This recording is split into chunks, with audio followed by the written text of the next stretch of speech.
Now opening the, someone need to mute their computer. Now opening the March 25th, 2025 special meeting of the Santa Rosa City Schools Board of Education. Please rise for the Pledge of Allegiance and then remain standing for our territorial land acknowledgement.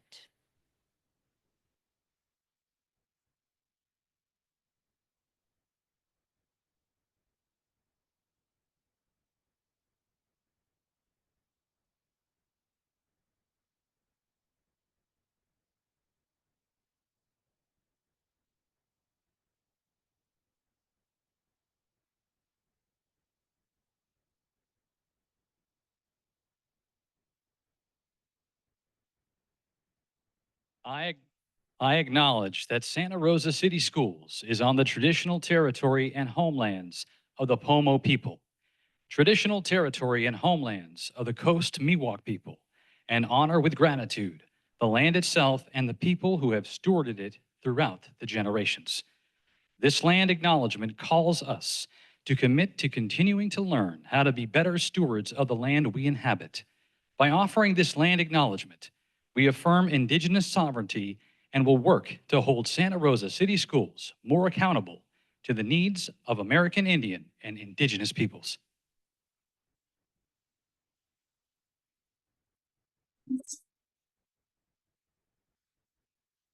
All right, thank you everyone for being here this evening. This is a special board meeting. We are here just to speak on one issue, the potential agreement between Santa Rosa City Schools and Santa Rosa Police Department. So our public comment today is on that agenda item only. If you would like to speak on the item, please make sure you filled out a blue card. I'm going to allow 3 minutes each. So far, I only have one student speaker, so I'm going to start with our student and then go to the other blue cards. So our first speaker will be Axel O'Neill, followed by Dirk Shermer, followed by Melissa Stewart.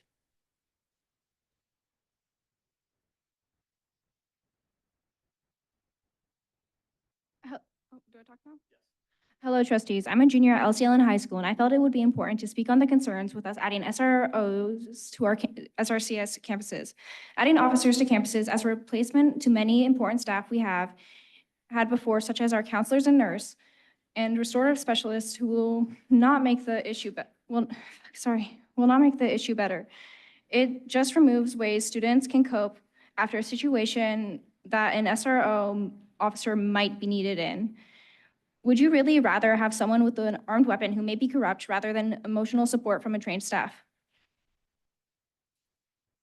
Thank you. Our next speaker is Dirk Shermer, followed by Melissa Stewart, followed by Brent Stewart. Hi.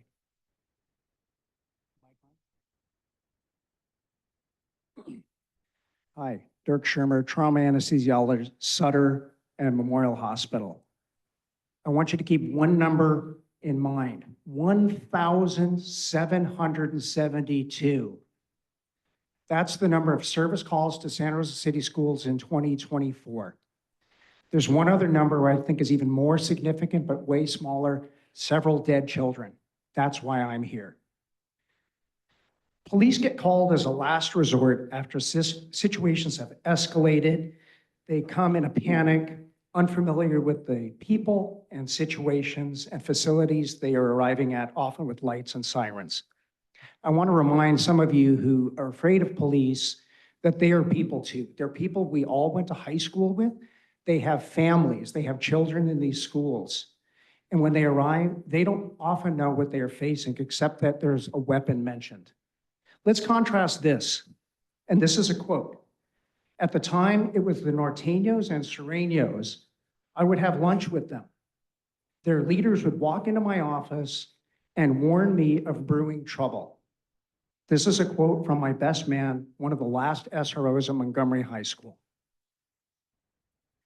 In general, the buzzword for those of you in education is called community policing.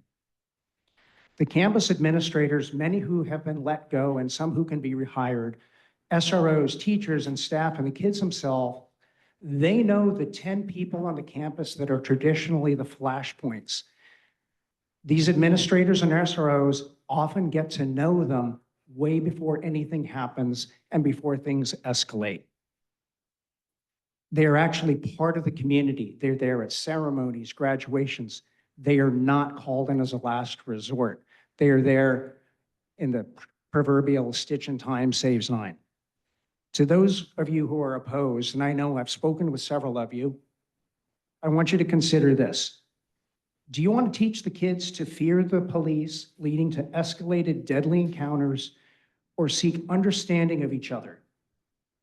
Do you seek to provide confidence and safety to the junior high communities now joining many of our high school campuses? Or even just on a practical basis, keeping the bathrooms open so kids don't leave school in the middle of the day to go home so they can go to the bathroom? I would plead with you once again, help us raise our children. Keep them safe, provide them multiple opportunities. To those of you who are interested in vocational programs, I would ask you to embrace the police and even beyond that, the fire department, so that some of our students have an opportunity to see these as positive role models and might follow in their footsteps and add to greater, more sensitive policing in our community. Please don't seek to further divide our community, create fear, or alienate those among us who actually have children in the community as well. That's it. I have nothing else. Thank you. Next is Melissa Stewart, followed by Brent Stewart, followed by Kim Stimac.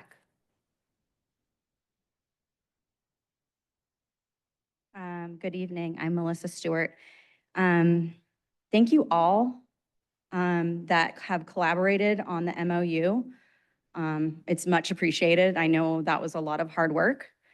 I will keep this brief and ask you to vote yes on the program and set a start date. This has been years. Jaden's death has been years. We have 2 schools that are transitioning to a 7 to 12 next year, 2 campuses.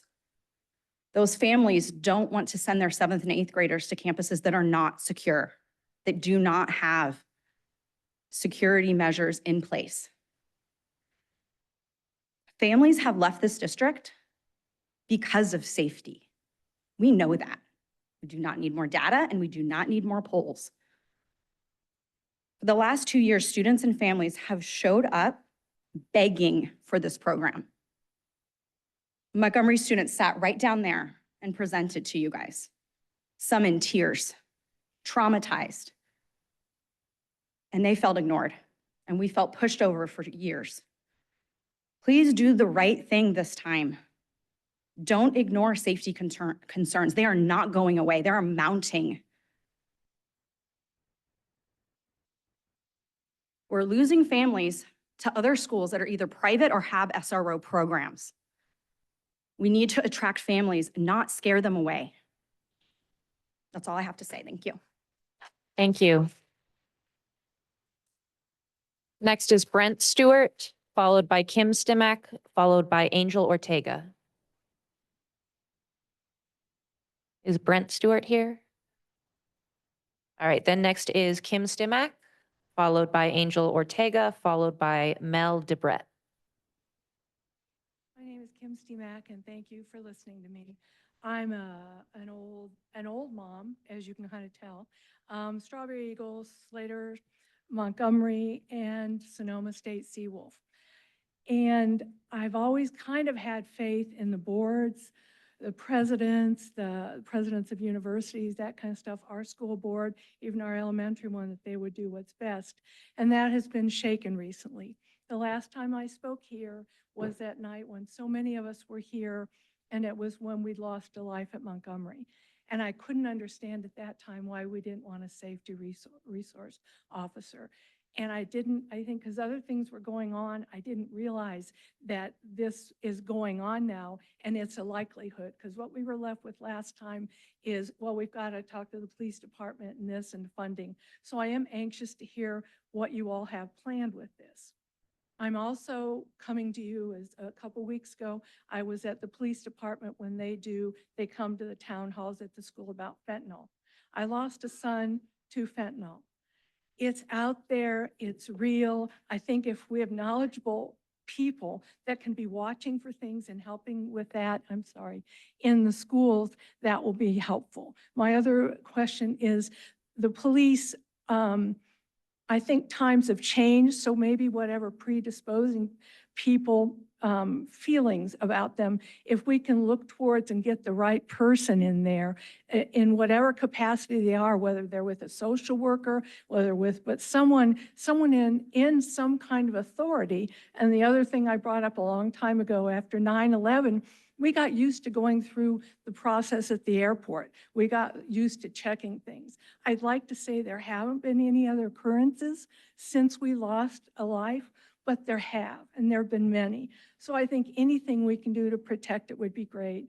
And this is an old mom that still cares. My oldest is 41, and I'll, fight for them in whatever they're choosing to do. And I thank you for listening to me, and I appreciate your time. Thank you. Next is Angel Ortega, followed by Mel Debret, followed by Alegria de la Cruz. Hello, my name is Angel Ortega, and I am a concerned resident, alum, and staff of LC Allen. I'm here to voice my opposition against the presence of police at any public school. According to the ACLU, 14 million students go to school with an SRO, but with no active nurses, counselors, therapists, or social workers. In other words, those kids are closer to a pair of handcuffs than they are to a medical or mental health professional. As we discuss returning an SRO program to our district in the same month that our intervention folk and certificated counselors are laid off, it's evident and concerning that SRCS is going to soon reflect that same statistic.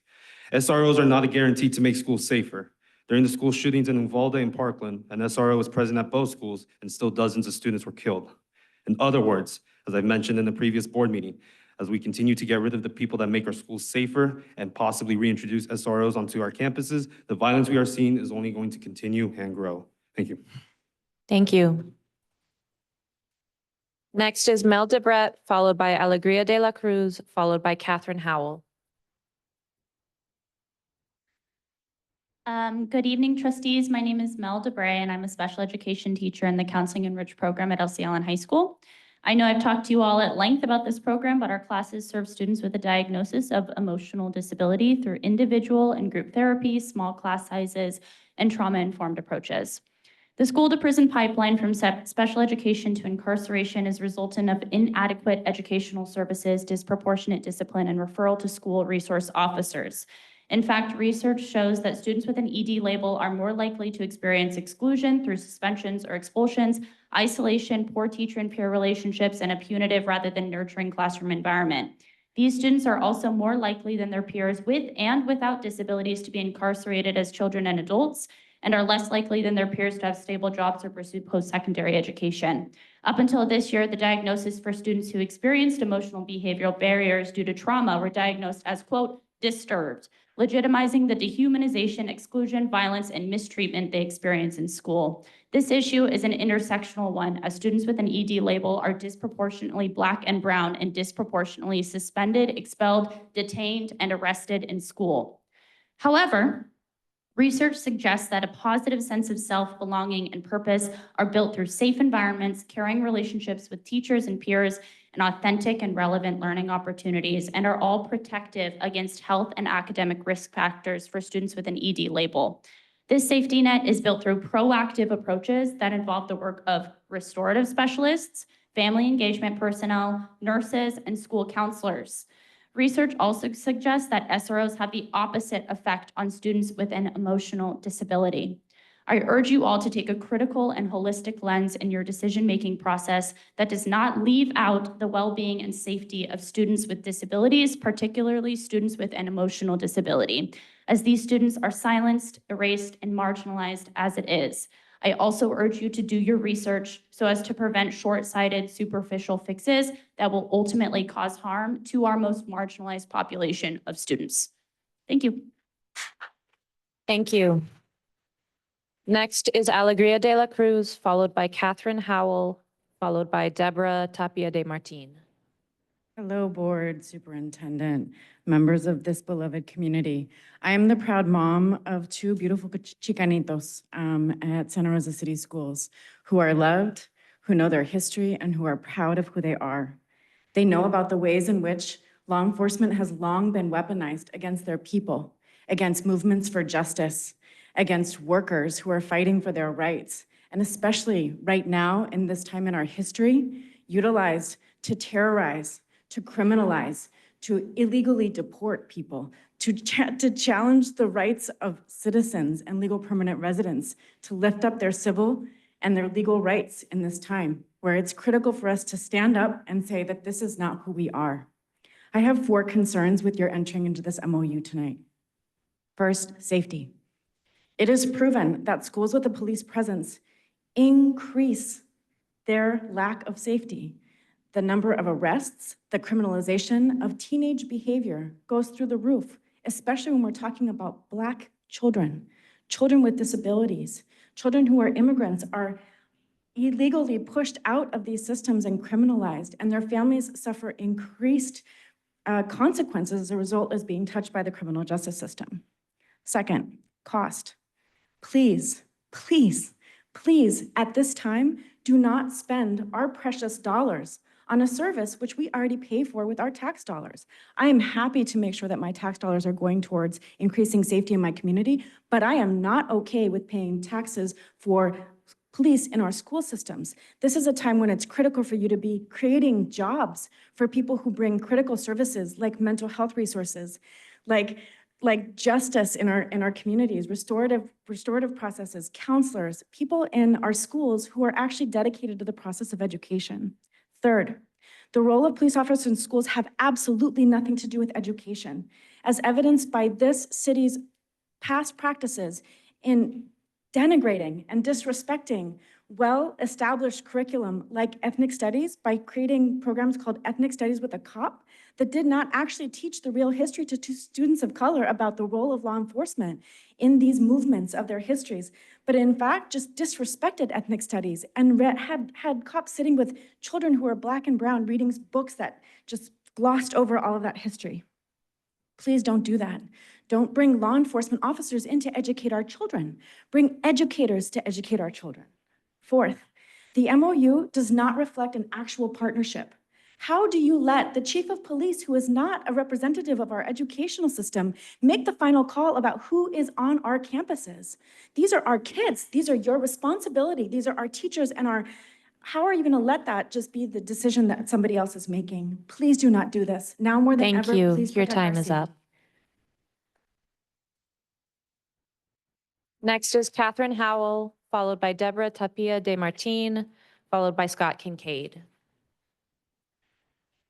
Good evening, Catherine Howell, SRTA President. I don't have a lot of statistics or impassioned pleas tonight, but I do want to say thank you for finally bringing this MOU forward. SRTA is still in support of this MOU and still supports SROs on our school campuses. As the educators in the room, we feel that the SROs are not a sole solution to any of the school's problems, but can be part of the solution and should be part of the team that includes the restorative specialists, the counselors, and all of the other supports that our students definitely need and deserve on our campuses. Getting to know the SROs as humans and not as scary police officers. The SROs are trained, have chosen to work in our schools, and it will make a difference. And I just wanted to reiterate once again, the teachers of this district, the teachers of Santa Rosa Teachers Association fully support this MOU and hope that you vote for this MOU to bring SROs back to our campus. Thank you. Thank you. Next is Deborah Tapia de Martin, followed by Scott Kincaid, followed by Annabelle Nunez.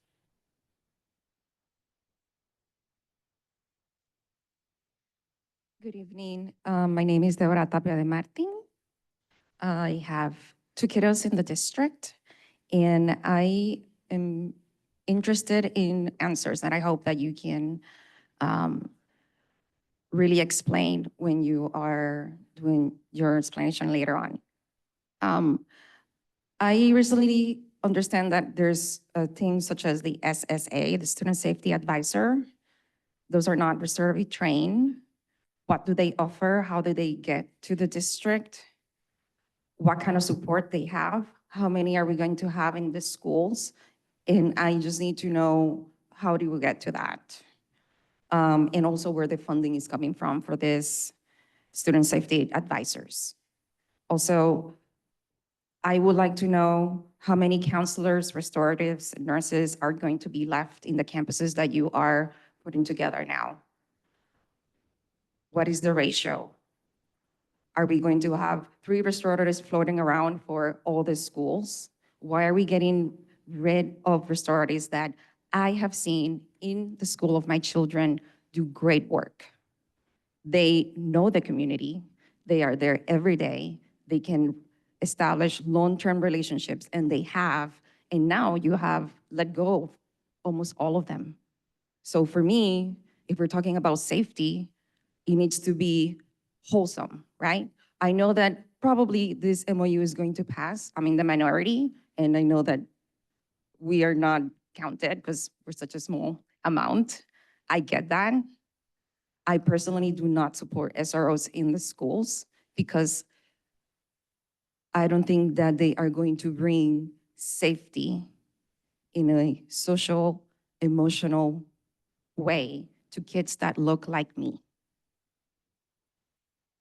So if at some point in your discussion, you can be very transparent about all of the questions that I had before.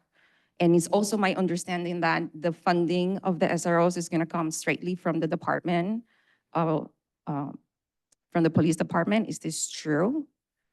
I know that there's a lot of things going on in the district, a lot of scrambling. The community is being shackled in every way possible, and there's a lack of transparency. And we need to understand why you're getting rid of all of the restoratives, but you're gonna put a patch with SROs. And why is there funding for SROs, and why is there not funding for our restorative counselors, all the help that the teachers need? Thank you. Thank you. Next is Scott Kincaid, followed by Annabelle Nunez, followed by Taylor Schwager. Good evening, Board. Scott Kincaid, parent in the district. I just wanted to take a couple minutes to thank everyone as well that has been a part of the process in developing this MOU. All of the trustees that served on the 3x3 committee, those that voiced their opinion to put together this pilot program, those who voted on it back in December of 2024.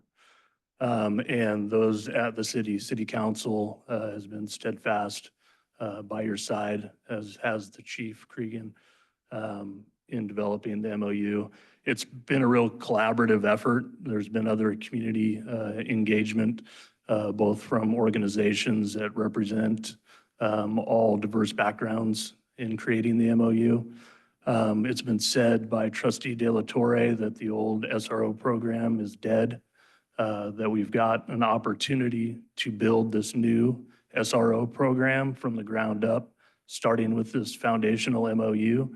And we can achieve greatness in our community, as we've shown on plenty of other programs across our great county and in the city of Santa Rosa. This is one of those programs. I'm here to continue to support the development of this program, along with funding outside of school dollars. We all understand there are buckets of funding that can go to certain programs, and I believe there are state and federal funds that can go to support this SRO program, and we can minimize or eliminate any need for district funds, because I do agree that this is one tool in the tool chest of safe campuses. We have and should continue to have restorative specialists. We should continue to have student safety advisors. We should continue to have community support from our parents on campus. I've said it before, this community in total, as well as across the state of California, has become numb to this violence that we see from our youth. And we need to stand up and create accountability, create restorative practices that are healthy and work for our students, find the student where they're at and get them the help they need. But without a comprehensive safety program, we're failing, and it's been proven. I just want to last leave you with, when we start talking about accountability and measurability of the success or failure of this 3-year program, take into account the last 4 years that we have not had SROs. I hope you have been keeping the data of everyone who's been in trouble, working with restoratives, that sort of thing, and use that as an evaluation tool as well. Thank you for your time. Thank you. Next is Annabelle Nunez, followed by Taylor Schwager, followed by Jason Farnham.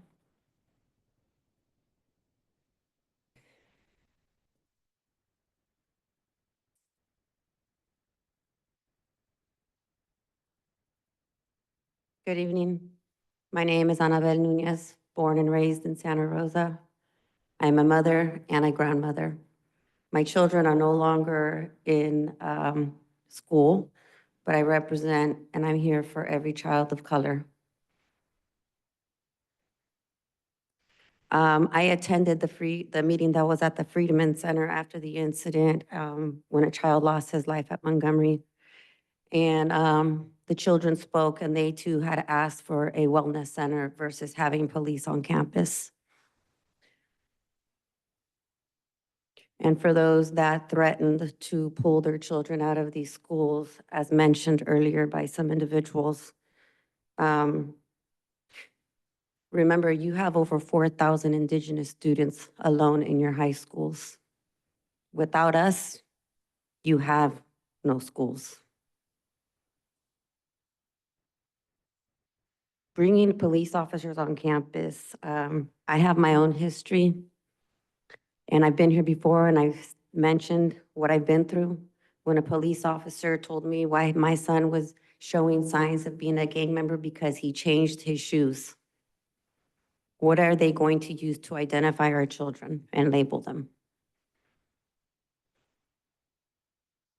How are you going to protect our children from those police officers who have previously and still violate our children's civil rights and continue to question them without parental consent or legal representation? It happens to this day.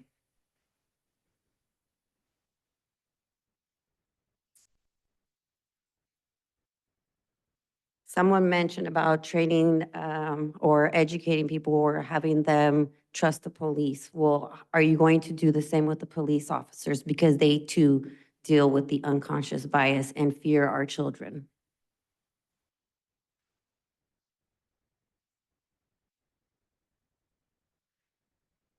Everybody talks about data. Let's look back at the previous years, because I do have a PowerPoint from Cregan from 2017 to 2020 and how many arrests were made and how many of our children were just handed over to police officers and incarcerated. I want data of how many of our children, if they come back to campus, how many children were incarcerated, how many of them are still in the system, how many of those children were on an IEP plan and were handed over to a police officer. When I was at the VPP conference, I spoke to a lieutenant, and when I asked him these questions, you know what he said? The schools started weaponizing the officer on campus. Thank you. Next is Taylor Schwager, followed by Jason Farnham, followed by Summer Bracciolini.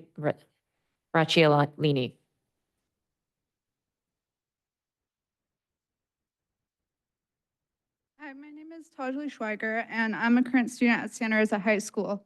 This is my 3rd year at Santa Rosa High, my 10th in the district, and I've seen the highs and lows and the evolution of safety here. And I completely understand the desire for school resource officers. At the same time, I have grown up in Sonoma County and have seen numerous specific issues with law enforcement here. And I believe the call to reinstate SROs is a manifestation of desperation because other methods of addressing safety concerns in schools have never been given a fair chance. I don't believe police officers should be students' role models. We are worried about violence. Violence occurs when emotionally immature people, such as children and teenagers, especially those who have already witnessed violence, are faced with fear and anger. Violence is the same response we have seen from police time and time again in this community to those exact emotions. Police are objectively not equipped to address the root causes of school violence. It is in fact unfortunate that the youth fear the police. I don't contest that. I ask you to really empathize with students who have that experience and understand it's not hysteria. It's based in reality that police in this community tase people, release dogs on people, shoot people. This is not something to experiment with. Even in the case of nonviolent confrontations, entering a troubled student into the legal system is proven to result in further marginalization, violence, and reoffense. To even suggest an SRO program that will cost hundreds of thousands of dollars, if not more, is to suggest it would be normal and okay to spend more on policing than education and community. You are not advocating for SROs as a part of a holistic approach because realistically, all other parts of that approach are being gutted actively. Restorative specialists, people who take care of emotional well-being and safety, which is a facet of safety, are being removed from our schools.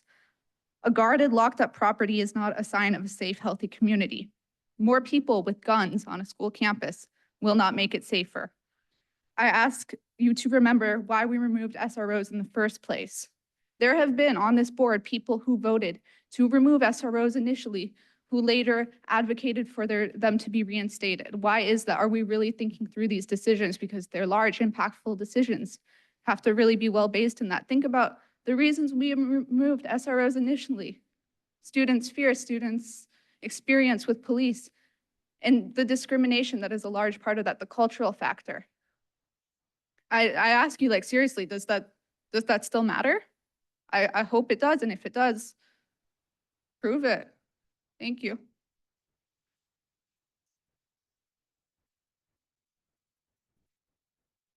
Next is Jason Farnham, followed by Summer Bracciolini.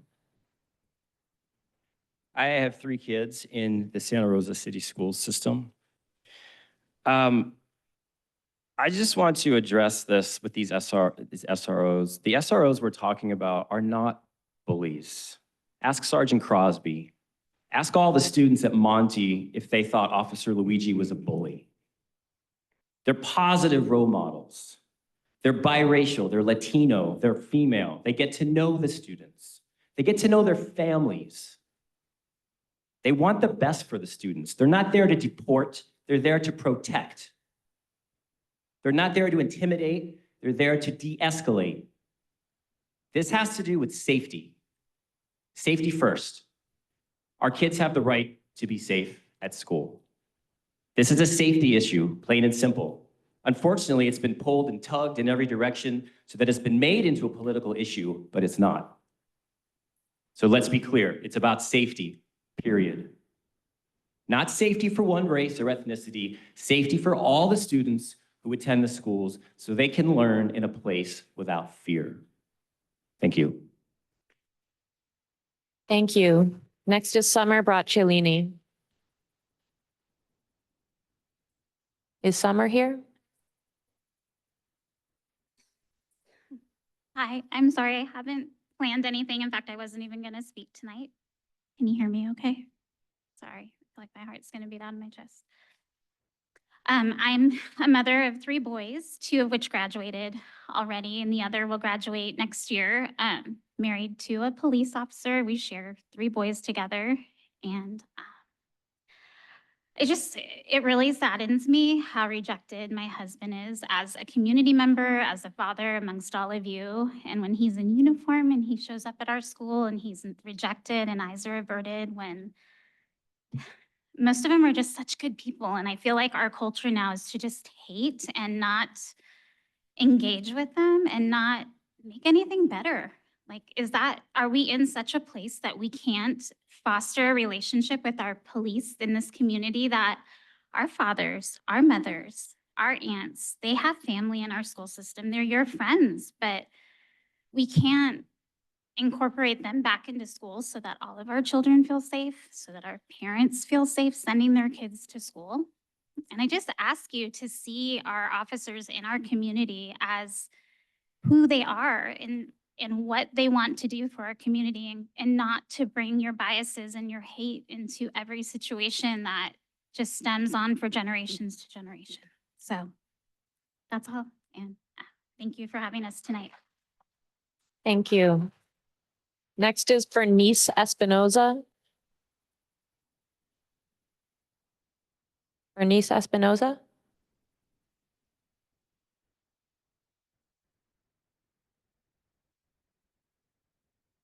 Good afternoon. My name is Bernice Espinosa, and I am one of the individuals who was on the recommendations for the MOU. And I'm speaking from that perspective. We gathered for months and months, and the final MOU does not reflect our recommendations. At the time that we were making those recommendations, it was prior to the significant financial cuts to the schools and the school closures. I do not think that it benefits our community and our students to pay for law enforcement when we are cutting their mental health providers, when we are cutting their teachers, and when we are closing their schools. Our youth have suffered enough. They have suffered fires, pandemics, and violence, and we need to get to the root of these causes, which is the trauma. And mental health providers, counselors, the teachers, schools that are open in structure, that's going to meet those needs, not law enforcement that will criminalize our youth and who are not trained to have the ability to work with youth. And our youth will have long-term consequences if they have criminal records in immigration and in criminal law. And so I ask that you please reconsider how we are showing what safety means. Safety means security and being able to know that you have someone you can go to. You have teachers, you have mental health workers, you have people that listen to you. And it also is a lack of trust in the community when we have provided months and months of review about the impacts on LGBTQ, disabled people, non-English speaking people, immigrants, and then they are not reflected in the final MOU that's presented today. Thank you.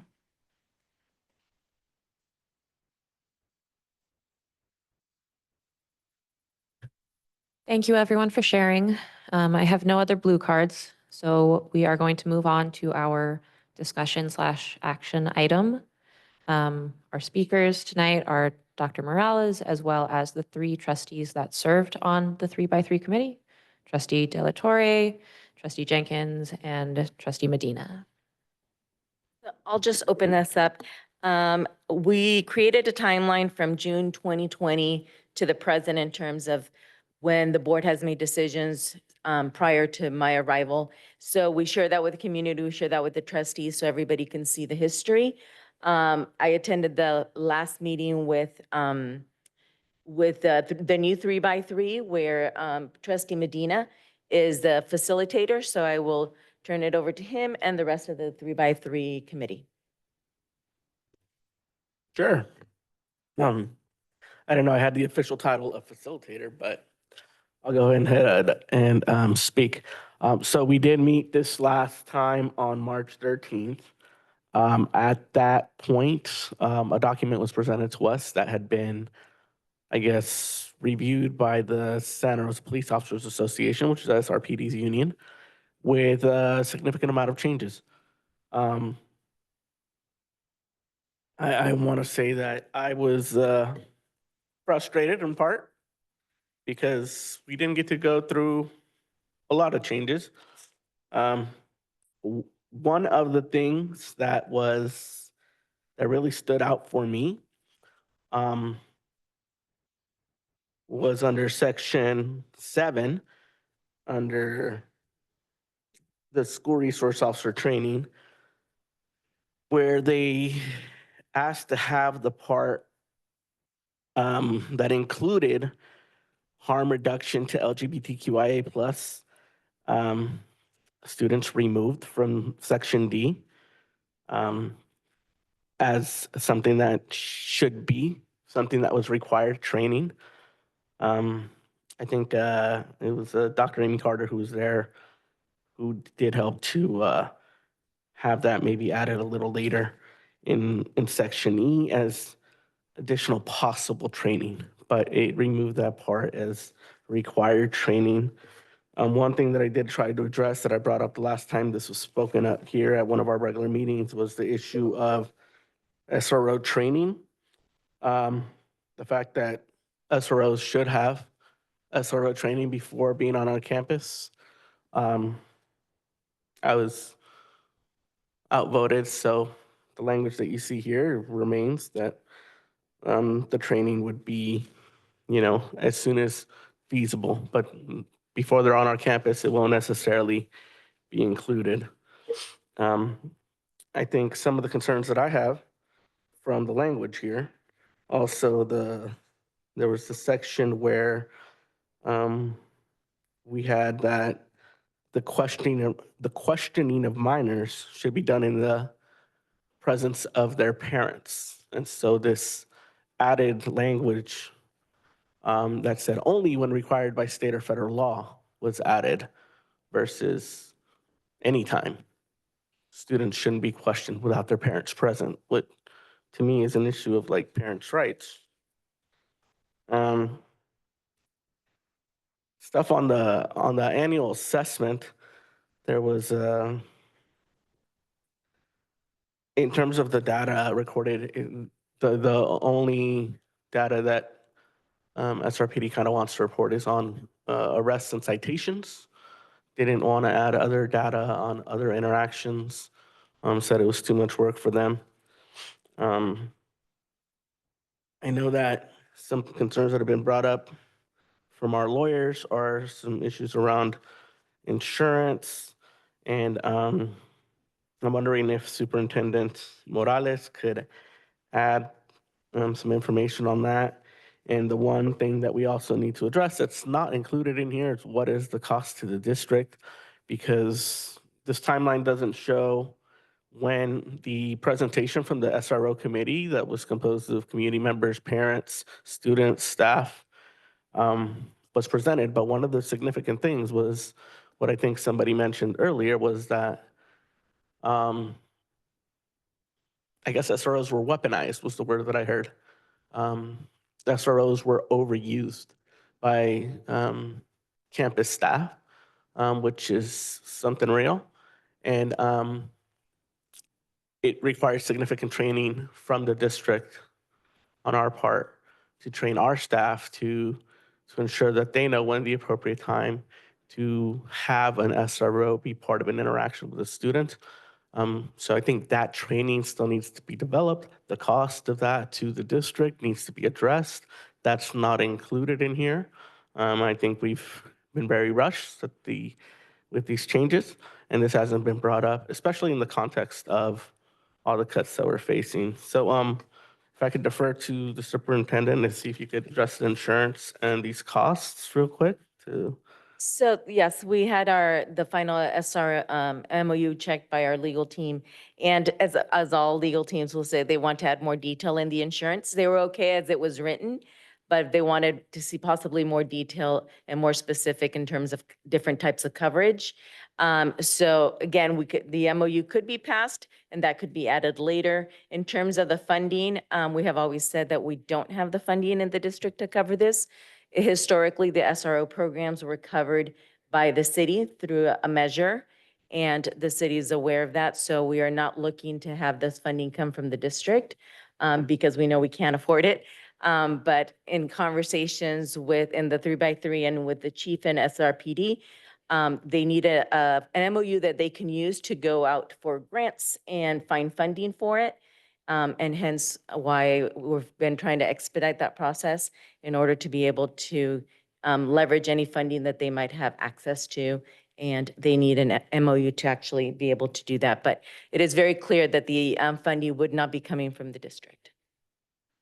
I think a couple of the other concerns that arose to me in that last meeting that occurred was kind of a weakening of the language that was presented by the union. A lot of shalls were changed to should, which kind of decreased accountability in my view from that legal perspective.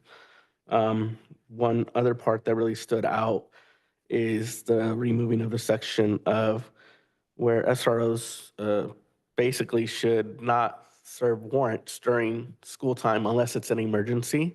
So that whole section was taken out from the language proposed by the union. Let's see. I'll let some of the other board members over there speak if you want to share something, and I'll come back to me. Trustee Delatorre? Thank you, Trustee Medina. So just to be clear, the LGBTQPI plus A plus was not removed specifically for removal. The language was addressed because it's incumbent upon any SRO to hold harmless for all students, not just one set. And if we were to name that set specifically, we'd have to name all the sets specifically. So that language was brought in further where it fit better within the MOU, just to clarify that. This was not a lot of changes by the Police Officers Association. It was clarifications as we went through this MOU for finalization. This MOU was written, as stated tonight before, by non-elected community members that would be implementing this work, school sites, SRPD, volunteer nonprofits throughout our county to provide supports to our children, the NAACP. There are multiple facets to build this MOU collectively to get it to where it's gotten. Unfortunately, without an SRO program, without an active SRO MOU, we have had officers on our campus for several instances with no active MOU guiding a relationship on how we expect them to show up and to present themselves with our students, with our staff, and on our campuses. So if something happens, we call 911 and they show up. Every SRPD officer is trained to de-escalate and work with children. The SRO specific training that we have recognized as needing additional training is just that, additional training. And it's not that they would not step foot on campus if they didn't have that training. It's that that training is offered twice a year.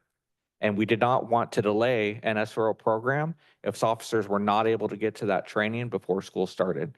Or if promotions happened and different shifts happen within that SRO team, if that officer appointed to the SRO team, who is vetted by site administrators, community members, the superintendent, it is still the Chief Cregan's employee. So yes, he would get final say on who's placed on that team.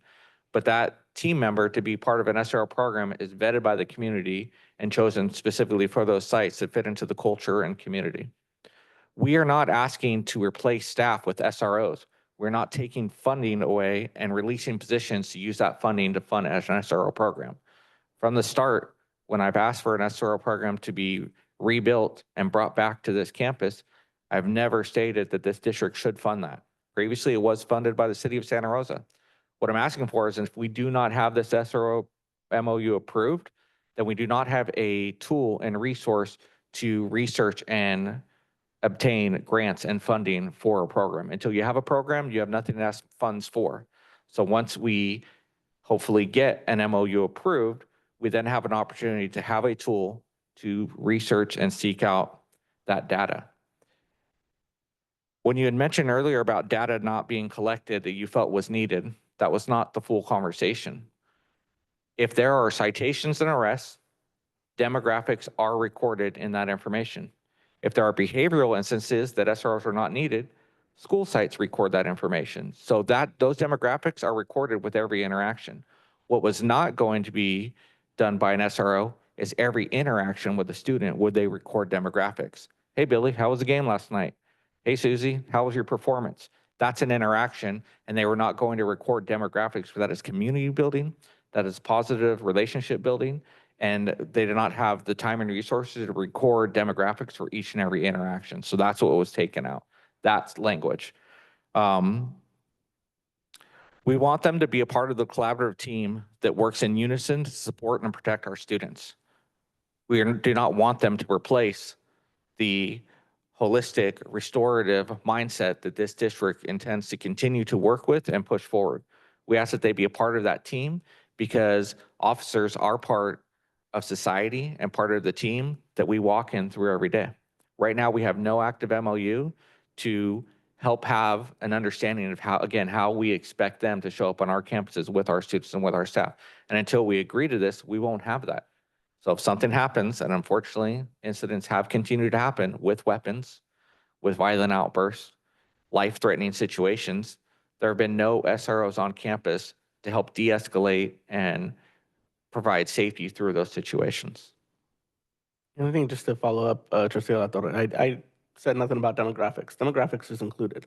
I said interactions, and I think the reason that's important is, again, because of the overuse of officers. When do they get called by teachers and stuff, and they have an interaction that wasn't necessarily within the scope of the framework, right? So I think we need to have data for those purposes. If we're just looking at citations and arrests, it doesn't capture that. So we're not able to see those interactions that may be occurring that are outside of the scope of the MOU that would help improve the program if that's the goal.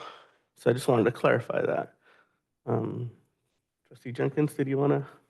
So on the clarification, please, since we're clarifying, when you stated that we removed the language that officers were not going to interview students, by law, they are not allowed to interview a minor. So that's why the language incorporated only interviewing students and speaking with students within the means of the law.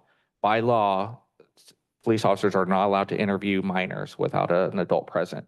The first thing they say is, until your parent is here, we do not say anything when they're interacting with a child in a situation. So it's actually state law now that they're not allowed to interview a child without a parent present. I have very little to add, actually. I attended one whole meeting. However, with all that's happening in our schools right now and has continued to happen over the last couple of years, I cannot say enough about the importance of getting a first responder on our campuses to support our administrators, to support our teachers, and of course the students, because we do talk a lot about trauma and we do not want to continue the trauma. And I know that that has a lot of different meanings from a lot of different people, but for me, if kids are trying to get an education and they're witnessing someone bleeding out walking past them, that is extremely traumatic. If that's one of their friends and they saw that, that's even more traumatic. And there's a lot of trauma stuff. I do want to encourage literally everyone, whether you are for or against police in general and law enforcement, the Citizens Police Experience put on by SRPD is they're taking applications right now. It's like, I forget how many weeks it is, like 8 weeks or something. But you really learn about law enforcement in our town. I'm not talking about Petaluma or the Sheriff's Department or Chicago, but our police department. And it's interactive. You get a better understanding of how our specific police department works. They do talk a lot about SROs. I was not a huge fan of the police department coming into all of this. However, with the leadership of our Santa Rosa Police Department, it's a whole different ballgame. I remember after the Montgomery stabbing and just hearing Chief Cregan on the radio, because I had no idea who he was, and really honing in on the mental health aspect of situations like this and the importance of that, and that coming from the police chief, I was a little bit astounded. And being someone who works in mental health and is a systems person, I really wanted to get to know the systems that were in play for our students. Therefore, getting involved with CCAT, SART, and mental health with kids in general. And between those three systems at the time, and even for the last 2 years, the police department is the ones who are the trailblazers here. Chief Cregan is extremely progressive with how he builds community. So I just encourage anyone who has, the words are not coming to me, spring break is still in my brain, but who has concerns about SROs, the police department in our town, to please reach out and look into the Citizens Police Experience. There's a student one over the summer that's a week long, just to get some additional information. Question your own biases.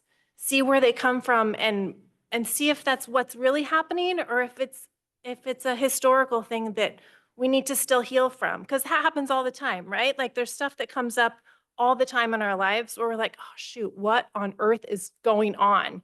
And sometimes it's something that's happened from your own childhood, my own childhood included. And we need to move past that so that we can show up better for our kids. So I very much want to move on to a vote for this. And I do want to just touch base on the data point because from SART, we have requested that data, not necessarily with the police stuff, but gathering data at the schools so that we have a better understanding of what is happening at the schools, whether that be weapons, suspensions, what are kids getting suspensions for, expulsions, and we weren't able to get that. So I'm hoping that can be something going forward with SART too. I know there's like legal things around it. But because that came up in the 3x3 meeting, it made me think of conversations from SART also, I know, which is starting up again soon. So I appreciate the opportunity to be involved in the 3x3 for that one tiny meeting. But I do want to get to a vote too. So following up on what you just said, I think one important thing that was changed that I think really changed the big critical component that was in this MOU that came from the members of the community that helped put this together was in the purpose and scope in the second paragraph. The part that was removed, I'll read the whole line. What's there now, it's the second line says, the goal is to ensure a common understanding between the police department and school district regarding their respective roles and responsibilities in discipline and criminal consequences, ensuring the partnership fosters equity, maintains safe schools, promotes a positive school climate, and supports educational opportunities for all students. The part that was removed at that last meeting was, so after respective roles and responsibilities, this is the part that was removed. In addressing and preventing racialized disproportionality. So we're talking about these biases and these things that exist to show that they don't exist. That was a key component of this. And the union asked for that to be removed, which again, leads to distrust. If part of this is creating trust in a program that works good, why would we not hold this as something critical and important? We're saying, well, at least from my perspective, that racialized disproportionality exists. Why would we not hold that as something critical to look at and evaluate? Why not? That adds to that distrust. And again, changes the whole purpose and scope, a big key component of it. And the word pilot was removed also in the whereases, but I go back to the cost. I know that the cost of the SROs is something that we're looking at getting, having a partnership to find grant funding for. But my question is, what is the cost to the district? A key component is training of our staff. Are we going to get grant funding for that? Or is that going to come from our own internal funding? The creation and development of the dashboard, the collection of that data, the complaint process and the monitoring of the complaints and the processing of the complaints that are included in this. All that, I assume, involves staff resources, time, money. What is that cost? Who's going to pay for it? I assume we are. Are we getting grant funding or not? And that's the part that's missing that, we really need to address. And I think it's important to recognize some of the things that we've heard from the public. If this is one of the tools in the tool chest, as was mentioned, are we removing the other tools and then we're going to be limited on tools? What's the whole big picture looking like? But I think this cost thing in this MOU needs to be addressed. And we haven't, as a district, looked at all the different components on a smaller level to identify what that cost is. Can we actually afford it, or do we have an effective plan? Is that still to come? That's something that I think needs to address. I'll pause for now. Hasn't that been addressed though? Like we have to pass this before we can look at funding. This part of the MOU includes a line that says that's waiting for that number, right? We have the cost from the city. It doesn't have ours. So it's just a little bracket there waiting. So are we going to approve a pending number or? Because That has to number go does into our not have to be budget. included for this MOU to be approved. That can be added prior to implementation once the district cabinet crunches numbers for us and gets that figured out. So this MOU can be approved as is for us to take the next step and research and acquire funding. I think that would be responsible, but that's my thoughts. Like to make sure we hear from every trustee before we take a vote.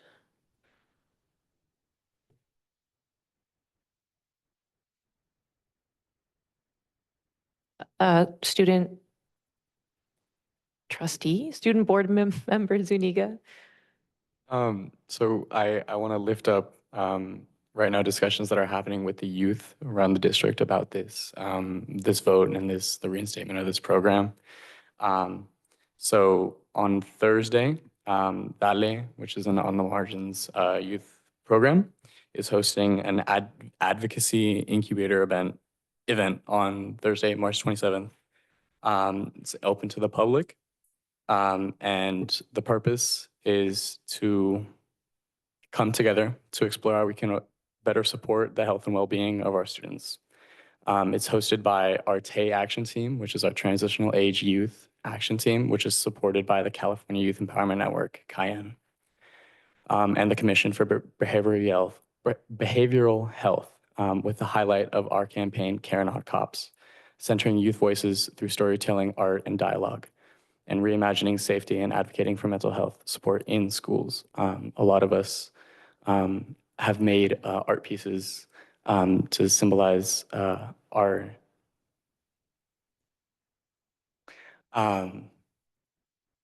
experiences with these staff.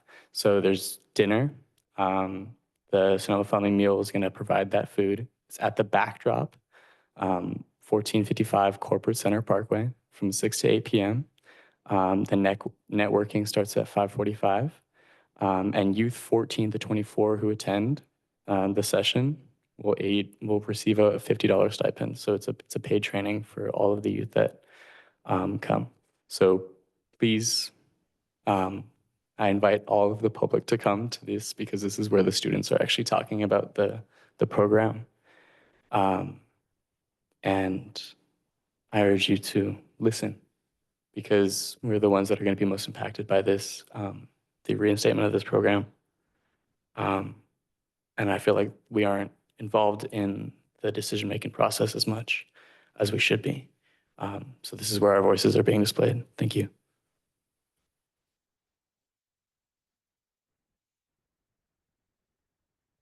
Trustee Caston?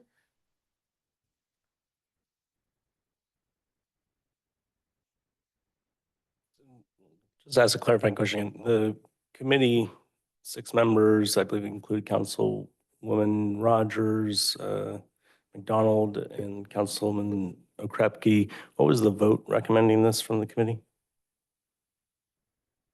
Anyone? Okay.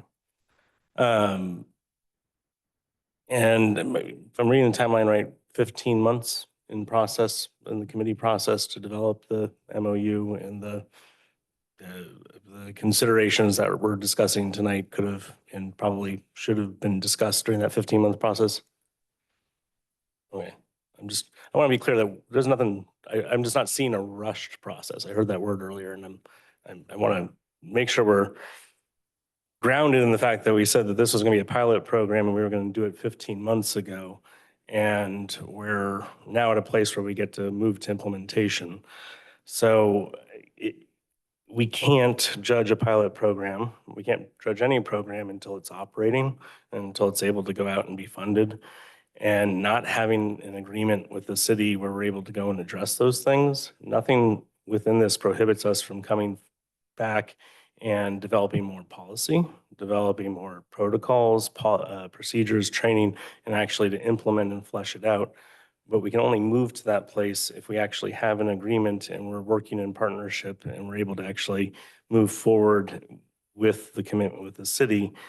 So for me, this isn't a statement or a program that SROs across the nation are what we want to bring here and implement. It's about having an SRO program that represents Santa Rosa and is a part of Santa Rosa's community.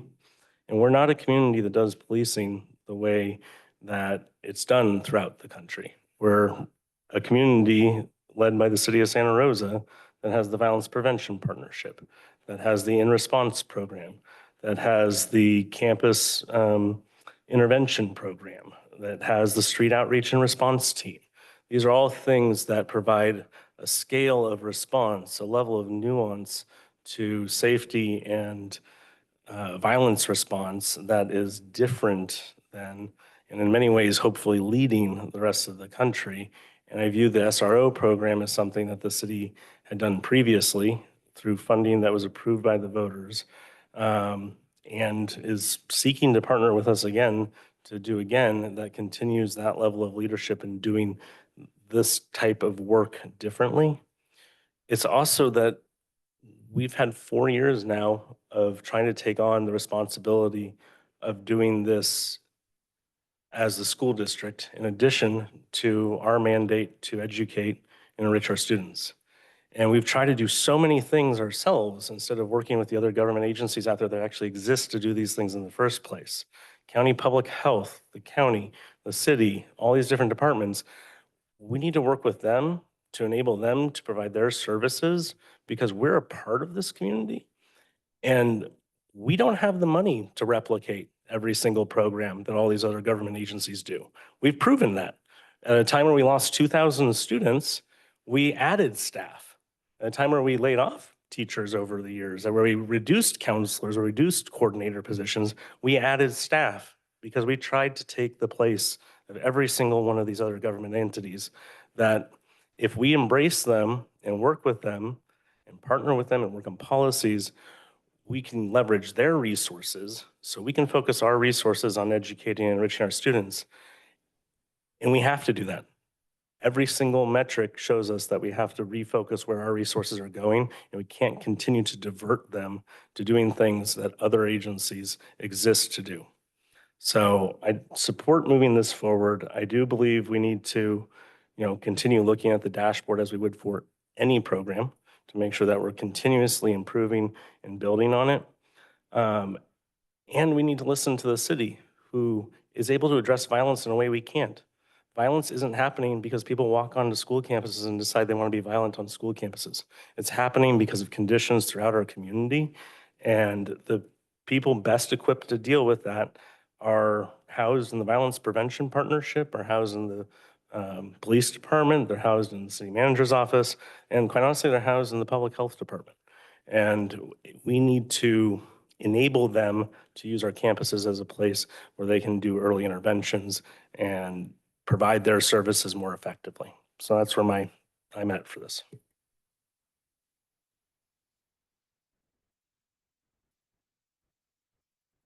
Trustee Kirby, you have thoughts?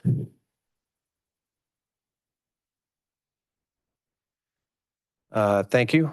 I just want to start off by reminding everyone that Article 1 of the California Constitution states that all students and staff of primary, elementary, junior high, and senior high schools have the inalienable right to attend campuses that are safe, secure, and peaceful.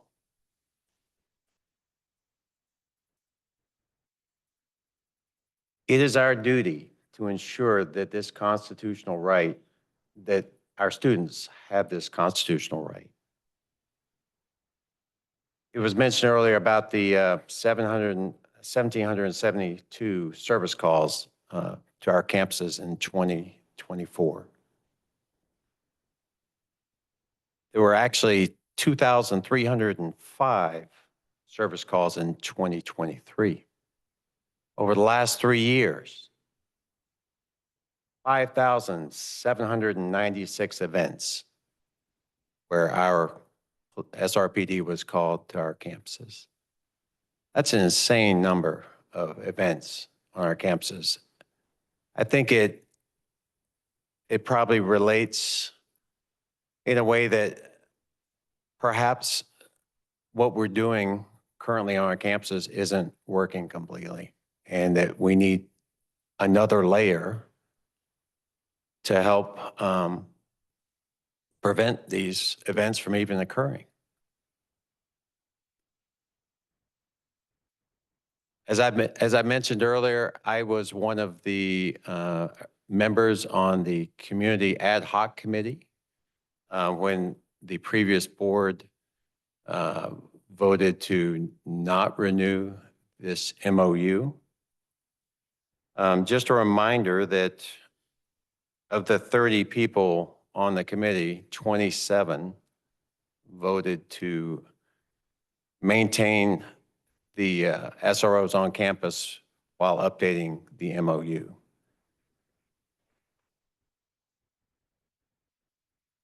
The previous board, excuse me, the previous board elected to go against the recommendation of that committee. Just a few things that came out, just a reminder from history that our SRO program began in 1997. The staff, administrators, and previous board could not provide any instance where an SRO acted inappropriately during that time.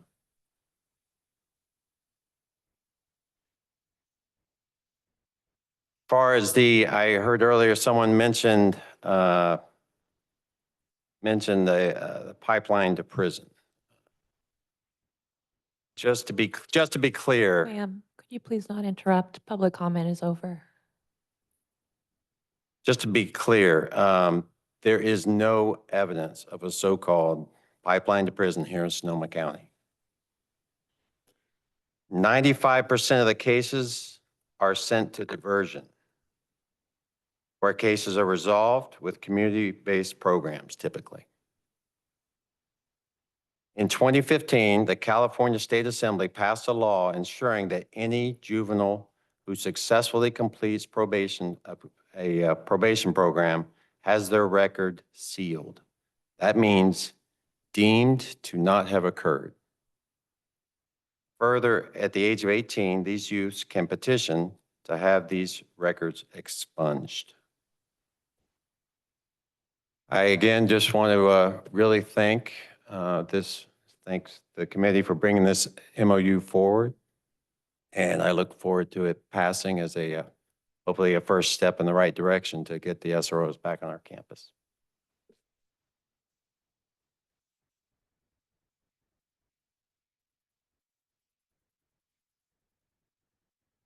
When I voted to approve the exploration of a pilot program, I did so against my personal beliefs because that was what the majority of our community were asking for. But it has always been important to me that we ensure safeguards to protect the minority, the marginalized students who might be impacted in a negative way.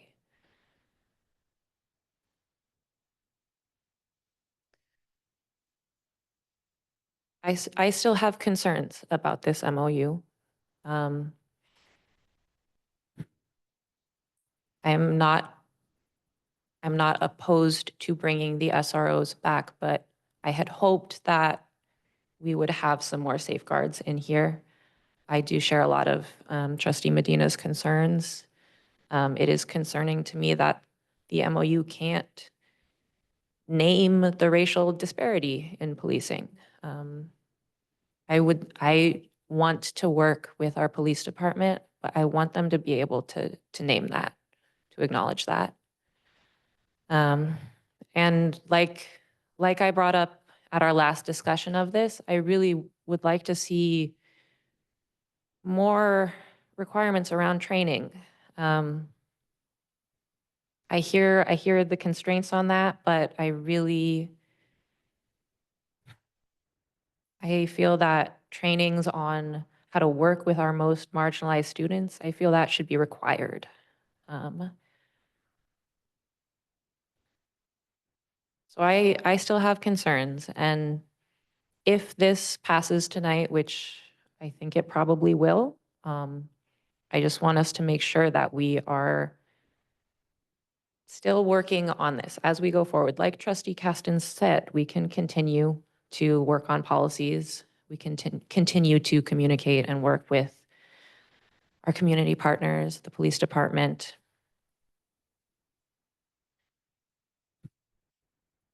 Yeah, that's where I am. Trustee De La Torre. Thank you, President McNally.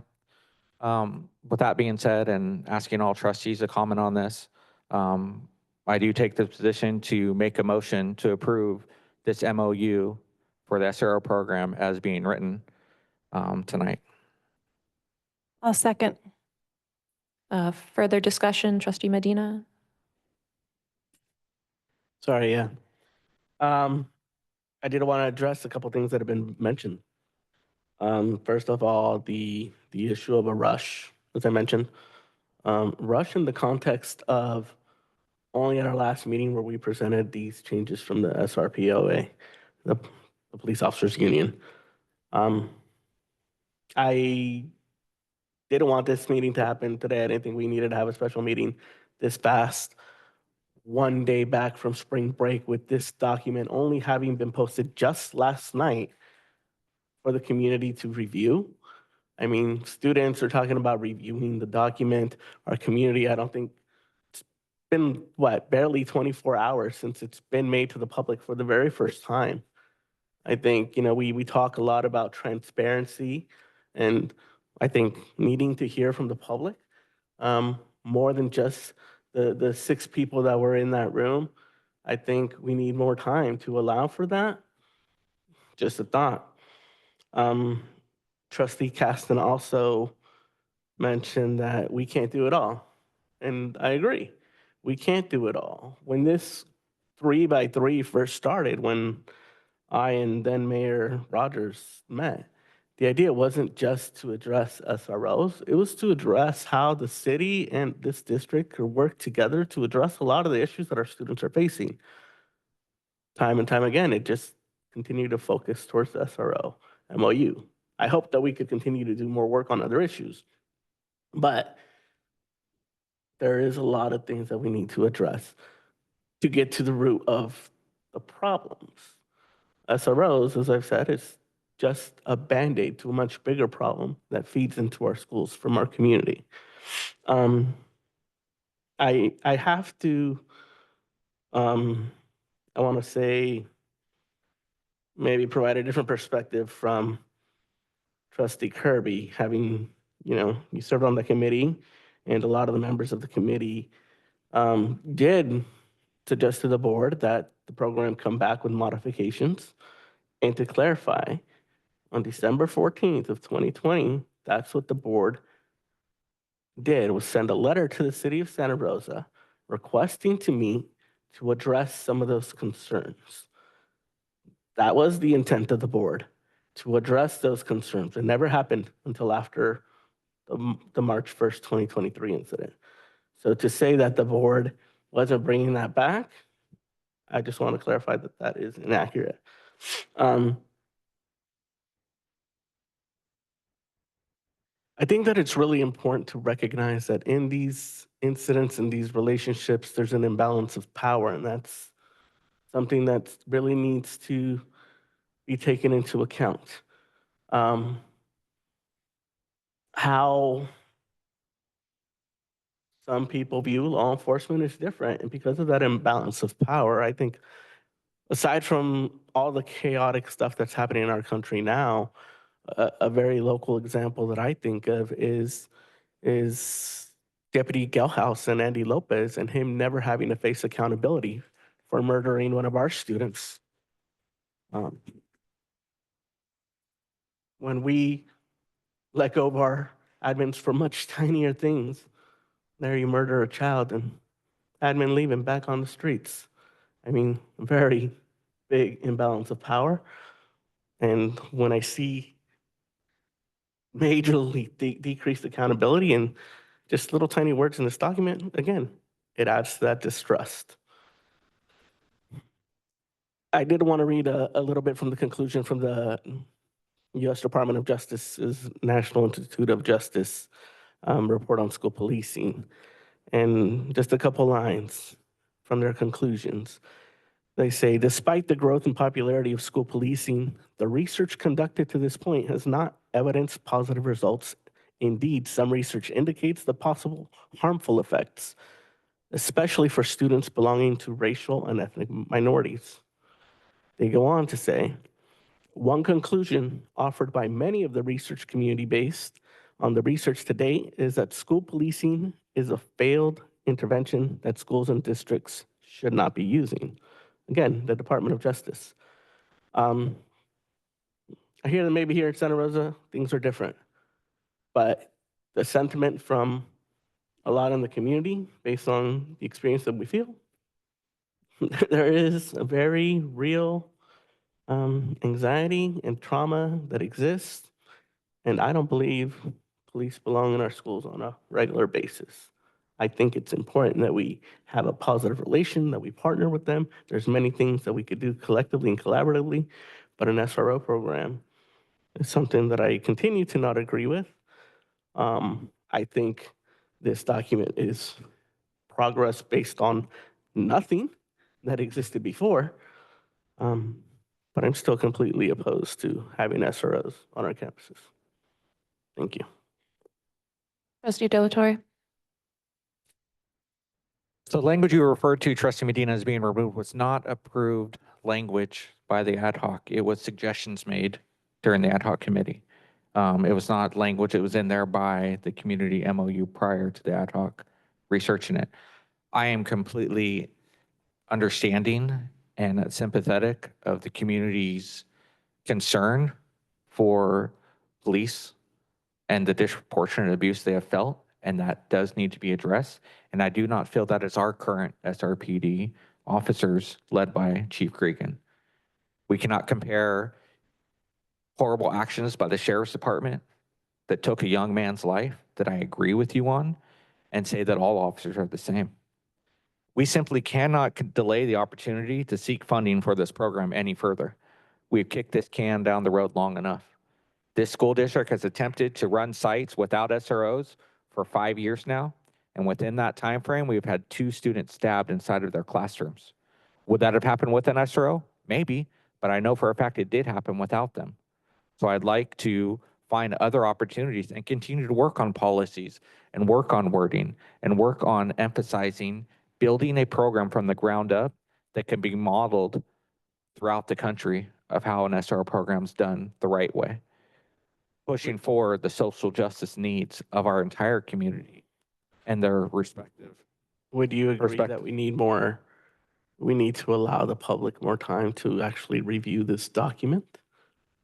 Trustee Medina, we gave the public 15 months.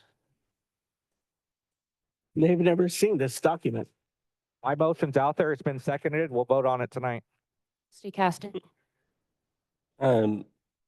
2 quick comments, hopefully, and then just a request. So I think the other thing is that we need to recognize that the words that we say up here and the actions we take as a school board also build distrust in the parts of the community that feel like SROs are valuable and important.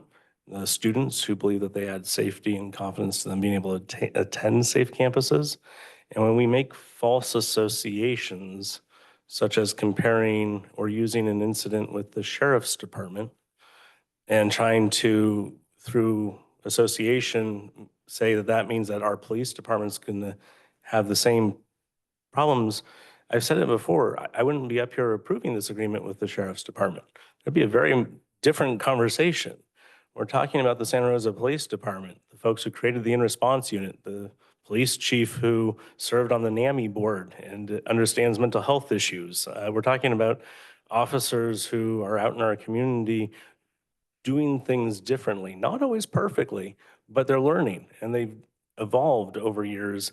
The things that I saw 20 years ago that made me not trust police puts me in this position today, having this conversation and being able to say the Santa Rosa Police Department has the ability to do this and continue evolving and continue to do it right because we've seen them evolve and do it right.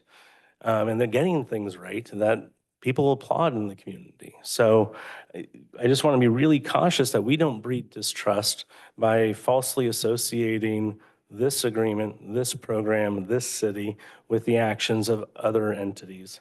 All I've heard from council members and the city is that they want to work with us on more issues and talk with us. They're requesting to do joint meetings and things like that in order to get onto other issues. So I don't think we have any lack of interest from the council because they hear the same things we do as elected officials, which is that we need to do better for our youth.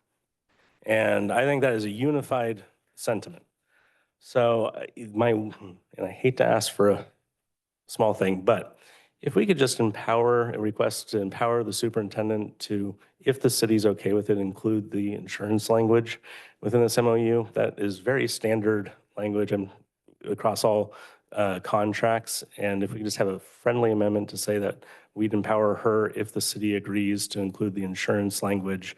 I can't imagine any entity not having $2 million in insurance coverage that would be able to provide certificates. So that's my one minor request for those that made the motion.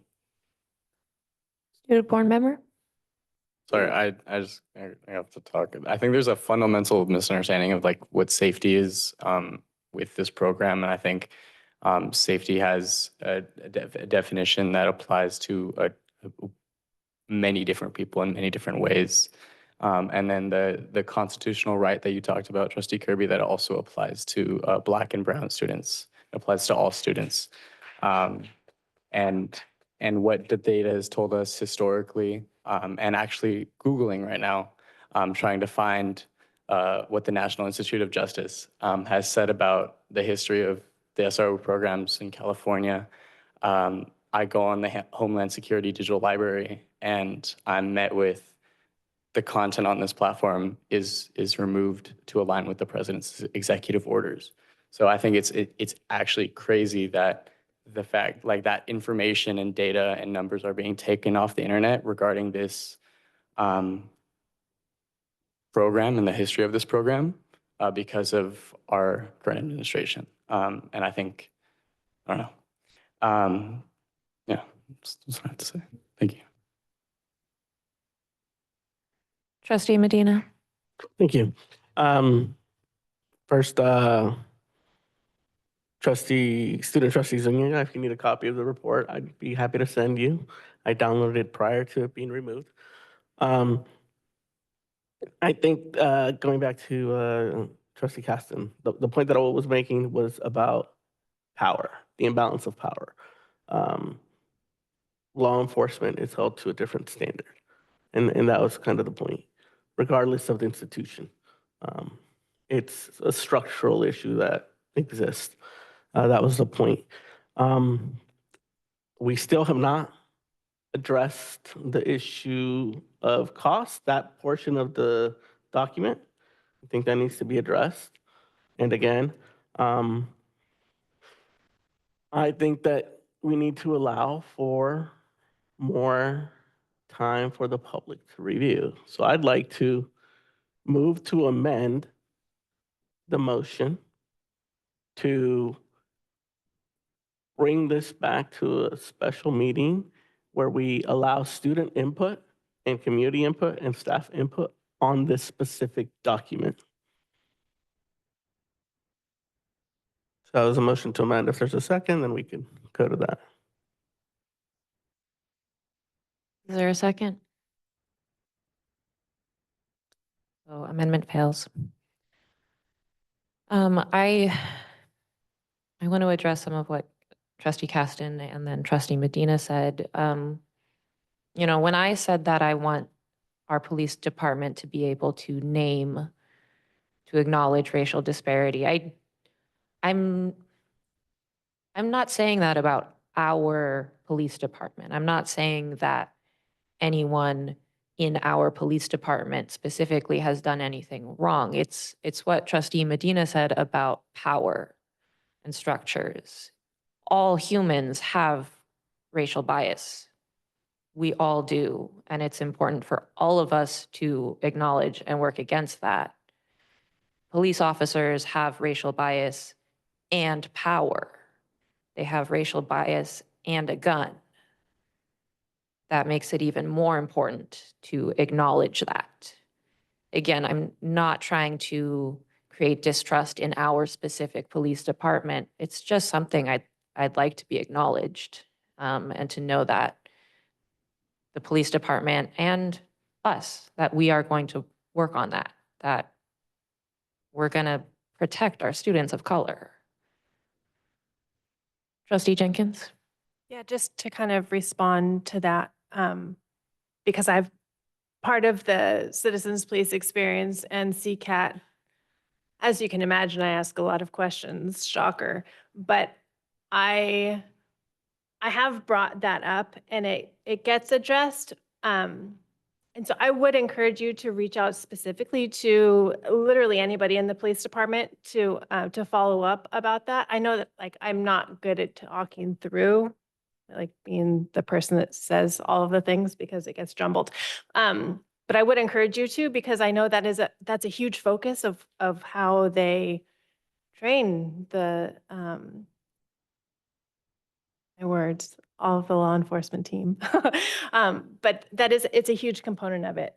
So just so you're aware of that. But I would really encourage really anybody to reach out to the police department. If you have questions, they're very happy to answer them and to make those connections and solidify relationships within the community. That is good to hear. And I do hope as board president to meet with Chief Cregan soon. Trustee Medina? Yeah, I did actually want to comment on one more thing that was brought up, and that was the issue of the school to prison pipeline. And a big component of the school to prison pipeline is disproportionality that's being removed from this document. Disproportionality is the major point of the school to prison pipeline. Regardless of the numbers, that's a key component that needs to be addressed. And again, in collecting the data and seeing the types of incidents, it's about looking at how and assessing how does having a program like this on our campuses contribute to that disproportionality.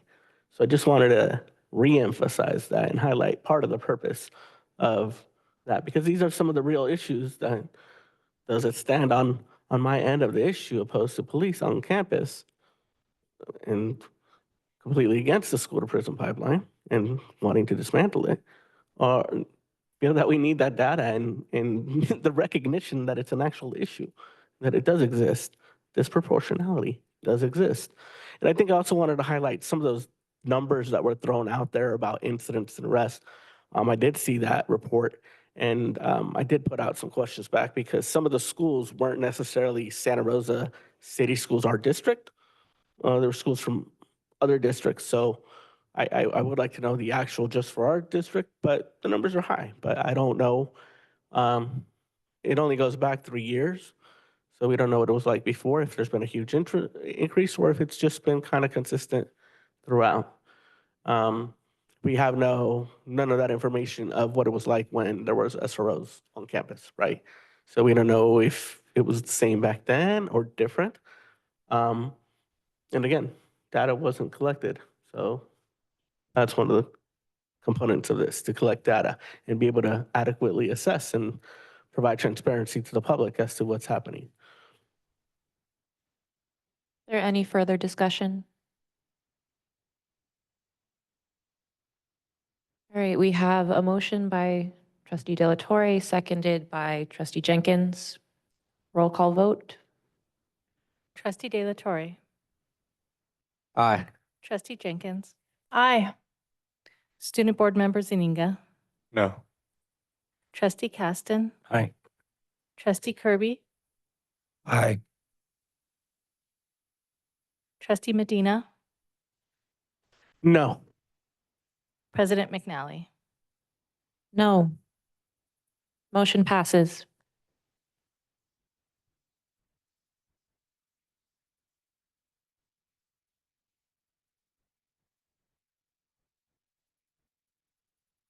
All right, thank you everyone for being here. I look forward to working with the community and our partners. Meeting adjourned.